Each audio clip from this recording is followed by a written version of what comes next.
오늘 우리가 보고 있는 말씀은 예레미야서 46장 말씀입니다.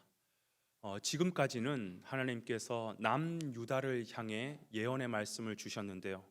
오늘부터 보게 될 말씀 51장까지는요. 하나님께서 주변 열국들에 대한 심판의 메시지를 말씀하고 있습니다. 남유다를 둘러싸고 있는 총 9개 나라에 대하여 하나님께서 구체적인 말씀을 하고 계세요. 오늘은 그 열국 가운데서도 애굽에 대한 심판의 메시지를 선언하고 있는 부분입니다. 그런데 먼저 우리가 이걸 기억해 봤으면 좋겠어요. 하나님은 왜 갑자기 남유다에 대한 메시지를 멈추고 주변 열국들에 대한 심판의 메시지를 말씀하고 계실까? 오늘 내용을 간단하게 얘기하자면 이 애굽은 결국 바벨론의 느부갓네살 왕에 의하여서 망하게 될 것이다. 그 내용을 기록하고 있거든요. 내일부터 보게 될 열국들도 서로 자기들끼리 얽히고 얽히면서 이루어지는 여러 심판들에 대한 이야기를 말씀하고 있습니다. 물론 그 내용도 중요하겠죠. 그러나 사실 이스라엘 백성 입장에서는 그 내용보다도 우리 민족을 향한 메시지가 무엇인지가 사실 더 중요하지 않겠습니까? 사실 이건 몰라도 돼요. 그런데 왜 하나님은 굳이 이 열국들에 대한 심판의 메시지를 또 이스라엘 백성들에게 말씀하고 계실까?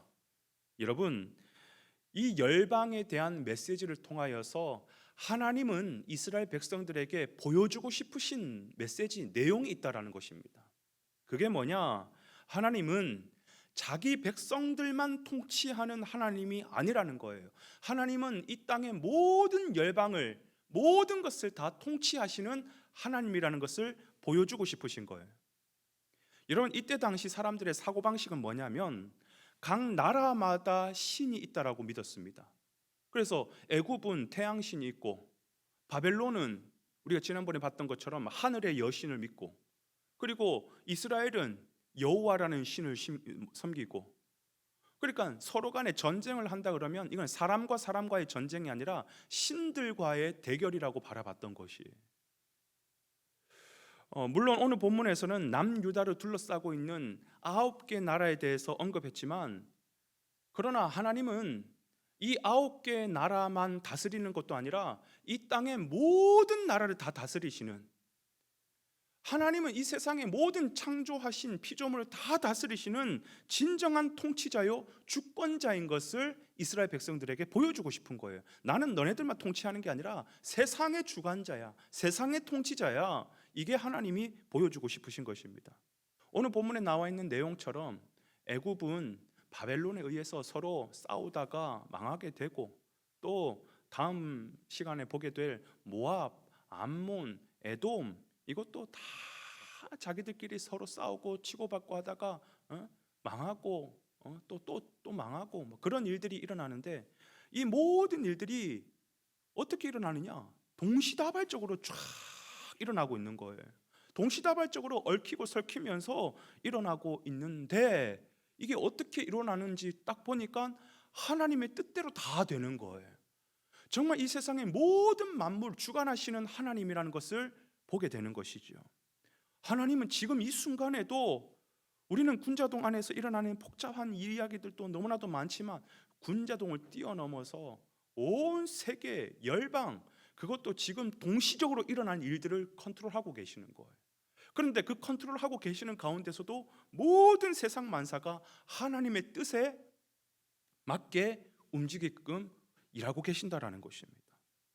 그런데 하나님께서 지금 이걸 왜 보여주고 계실까? 왜 이스라엘 백성들에게 이걸 보여주실까? 여러분, 하나의 비유를 들어서 한번 생각해 볼까요? 어린 아이를 둔 한 대통령이 있다라고 생각해 보십시다. 그런데 이 아이가 집에서만 계속 아빠를 바라본다면 이 아빠를 어떻게 바라볼까요? 그냥 여느 세상의 어느 아빠들처럼 고만고만하게 바라보겠죠. 아빠가 집에서 씨름도 져주고 딱지 치는 것도 져주고 하니까 동네 형보다 못하는 아빠라고 생각할 수도 있어요. 근데 어느 순간 우연히 아빠가 일하는 집무실, 대통령 관저에 한번 가봤어요. 근데 아빠가 말 한마디에 장관들이 예 알겠습니다 꾸벅꾸벅하고 온 나라의 군대들이 아빠의 말 한마디로 충성하고 아빠의 말 한마디로 세상의 모든 일들이 막 쥐락펴락 되는 걸 보니까 이 아들이 어떤 생각하겠어요? 동네 형보다 정도 수준이 아니라 우리 아빠가 세상에서 제일 높은 사람이구나, 제일 대단한 사람이구나. 야, 아빠를 딱 보면서 어깨에 힘이 쫙 들어가지 않겠습니까?